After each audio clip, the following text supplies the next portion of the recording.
If you want to get to know a place well, then first you get acquainted with a native of the area. It's also a good idea to consult an historian and a geographer, and for good measure, somebody who does a lot of hill walking roundabout. Alternatively, you get Patsy Cassidy, who combines all of the aforementioned along with a passionate attachment to the place. With Patsy, I walked in the footsteps of the Maguires, whose chieftains were inaugurated at this stone seat, or so the shape of the rock would suggest. And we visited the Claddagh River and the Tullydermot Falls, whose waters were crucial to the iron industry. Patsy is a former international cross-country runner, and he keeps trim by flitting along the empty valleys and hills above Swanlinbar. As we stand on the lower braes of Culca Mountain, we're overlooking the valley where the Shannon Pot and the source of the Erne system are hundreds of yards apart. This is a landscape only recently deserted. Well, now this part here at Dan Gap is a little bit above what I would call the settlement line. Yeah. I think once you get above 600, 700 feet, It's hard to grow it's anything. begin to peter out. Yeah, yeah. But I was doing some work on a town land down outside Swanlinbar called Akanai. Akanai. Akanai, and a beautiful name. And there's one family living there now. And according to the 1910 census, there were 15 or 16 families. All, practically about 12 of them were called Maguires. And they all had about 20 acres. And they all had commonage. And all very large families, 6, Yes. 7, 8. Right. And they're all gone now? And all of them are gone. Mm. And you could repeat that basically for every town land in the area. When we say they're gone now, are we talking emigration? Emigration, Mostly? Yeah. yes. Yeah. So it's not as if they moved somewhere else. No, in the no, county? emigration, Yeah. emigration. Mm. And as I say, it begins really, the 50s and the 60s is the I think the 50s was the great, was when most of the damage was done. What's it like compared to when you were a child here? I mean, you grew up in this area. yeah. You came back here and you're working while you're living here. Well, I'm mostly holidaying back here. I'm from here, but you've kept your connection up. Kept the Let's put it that connection, way, yes, right? yes, I mean, obviously you're fond of the place. very much so, very Right. much so. So I mean, has it changed an awful lot even since you were a child? Oh, it has, very dramatically. Mm. I mean, really, that is the great change, is that people People- have left the landscape. The landscape has been deserted. It's going back to what it was in the 1750s. It's kind of, it's one of the great cycles in life, I think. Yeah. And I think it'll continue. Yeah. I mean, it's basically almost a deserted landscape. Mm. Locals, in fact, fear that it'll simply be populated by trees and forestry and that sort of thing.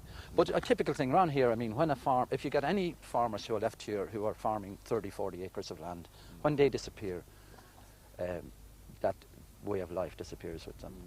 And it's almost gone. You've kept your connection up with the place, and obviously, you've already said you're very fond of it.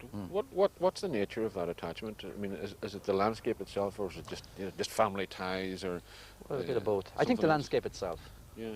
And in fact, in my case, I'm a bit selfish, but the more deserted it becomes, the more I like the better it. you like it. Yes. Right. It's Right. So this is your little fiefdom my here. retreat. Any McGoverns in your family at all? No McGoverns. Right. So you're really So an outsider. Even we're though an outsider. You're from the 1830s. Very much, very Yeah, much. Yeah. McGovern is the great family name around here. Yes, indeed, as Patsy Cassidy says, McGovern is the great family name around here. And you're about to meet a succession of McGoverns, none of them related to the other, and each distinguished by a nickname, except for this one, Peter Albert McGovern. The Albert was donated by the clergyman who baptised him, and he's the only Albert in the area, so Peter Albert is sufficient. Of course, his sons are known as Kieran Albert and Fergal Albert, but Peter Albert is the original. His description of the Swanlinbar of his youth is a strangely evocative one. It was a town of darkness. Town of darkness? No, not a light kind in it. Not a light kind. And in 1942, a man from Brackley up beside Bonboy bought the old corn mill in Swanlinbar. Yeah. And the corn mill was powered by water, you know. The big water wheel? Big water wheel. Yeah. He worked the mill for about a year. But during the first year, he was an electrician by trade. He had been in Canada. Yeah. The first electric light in Swanlinbar was one that he hooked on the wall in the front of the mill. So he provided the electricity? That was the first electric light that was seen. It was the first one single bulb. Right. And people used to go over and stand under it and look at it and think it was wonderful. It's one So, single bulb? One thing, but then after a year, he put down poles. Right. and he succeeded in lighting up the whole village. So this was the first street lighting, in other Yeah, words. the first street light in 1943. And it was one bulb to start off with. Well, that was only just to accommodate us workers, people going in and out to the mill. It wasn't for the town at all. But this was a big, whole new sensation. It was a whole complete new. People used to go and stand at the corner there, Cullen's, they'd stand and they'd be looking over at the, you'd hear them say, isn't the light wonderful, isn't it great? Pity we haven't light. So, but then he lit the whole town. Right. And then he put bulbs into the houses, anyone that wanted them. Yeah. And his charge was, they say, a shilling a bulb. A shilling a bulb. A shilling a bulb per week. Right. You see. All right. So but you got the electricity for that as well? He got the electricity. Right. He did. When the water was flowing, it was the power of the wheel that generated the electricity. Yeah. And sometimes it would go up and down, do you see, with the corners, the way the wheel had turned, you see, you hear a whoosh and you see the light would dim and brighten up again. I see, right. But he... so you needed the water? He needed the water, so yeah. If the river went a bit low, the electricity went a bit low as well? It did, yeah. But there was always a fair good supply, do you see, there was what they called... it'd be like a big reservoir, or they used to call it the mill dam. The mill dam, You see, they had it above it, held thousands of gallons of water. Yes, of course, yeah. But he charged his customers... Good. He charged his customers... It's my own fault. He charged his customers a shilling per bulb. A shilling per bulb. A shilling per bulb. You wouldn't get it for that these days, you know? No, and then he said then after a couple of years, then he had to introduce a meter. Ah, right. Because this is a joke. He told me himself, God, he says, when the meters were introduced, he says, I was robbed altogether. It was robbed. So he brought the meters in hoping he'd make a few bob. Well, he had to do it, I think. It was compelled. So then DSB came in, they bought it over of him. Sure. They gave him, I think at that time, £3,000 for the whole... That's still back in the 40s we're talking about. Yeah. That's a substantial amount of money. Well, it'd be the early 50s when they came in. He started in 1943. Right. And in 1954, the ESB switched on in Swanlinbar. Right.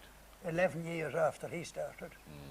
And they say, most of the poles are in the original place, but he had to cut his poles. He cut his poles at ground level, you see. Right, yeah. And they came on and they put poles down in the same holes that he had them in, you see. But your Swanlinbar would have had street lighting long before lots of the other villages around these parts, do you think? Well, they had. You had, hadn't you? Yeah, that's right. Yeah? Even though it was only starting off with one bulb? That's right, yeah.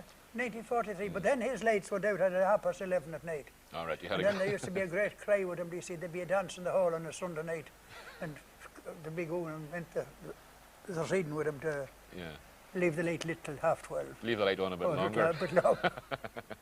You'd be dancing around the hall and suddenly the lights Well, would go they on. didn't want. But before that, there wasn't a spark of light in the town. You see, and then the whole shops were only lit up with oil lamps. You see. Of course, Oil lamps.